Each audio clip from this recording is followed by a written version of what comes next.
నమస్కారం. రైతు సోదరులందరికీ నమస్కారము. నా పేరు ప్రవీణ్ కుమార్. నేను అంకుర్ సీడ్స్ ప్రైవేట్ లిమిటెడ్ కంపెనీలో వర్క్ చేస్తున్నాను. అయితే మనం ఈరోజు చూసుకున్నట్టయితే మనము సోయాబీన్ అంకుర్ సీడ్స్ వారి సోయాబీన్ యొక్క రకమైన కిషోర్ యొక్క సోయాబీన్ క్షేత్రానికి వచ్చాము. ఇక్కడ వారిని పంట యొక్క దిగుబడి, దాని యొక్క లక్షణాలు మనం రైతులను అడిగి తెలుసుకుంటాము. నమస్కారం అన్న గారు.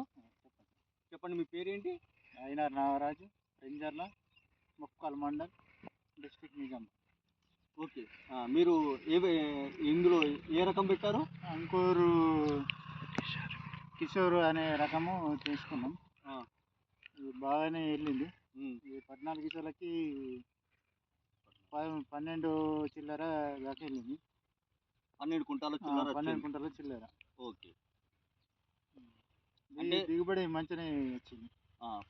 అంటే మనం ఇక్కడ చూసుకున్నట్టయితే మనకు 14 ఈసాలకు 12 కుంటాలు వచ్చింది.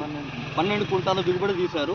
అయితే మనం ఇందులో చూసుకున్నట్టయితే ఇది ముఖ్యంగా మీకు తెగుళ్ళని మంచిగా సమర్థవంతంగా తట్టుకుందా? తట్టుకుంది. ఏం రాలేదు, కొద్దిగా అదిలిపోయినట్టు అయింది, కానీ దానికి పబ్బుకు కొట్టుకున్నాము. ఇంకా ముందు కొట్టుకున్నట్లయితే ఇంకా దిగుబడి ఎక్కచ్చే ఉండేది, కానీ ఇక మేము తీరికలేక కొట్టుకోలేదు అంతే. ఓకే, విన్నారు కదా, ఇది సమర్థవంతంగా తెగుళ్ళని, అలాగే ఎండు తెగుళ్ళు కానీ ఇంకా వేరే తెగుళ్ళు కానీ అన్నిటినీ సమర్థవంతంగా ఎదుర్కొంది, తట్టుకొని మంచి దిగుబడి కూడా రైతు సాధించారు. థ్యాంక్ యూ, ధన్యవాదాలు.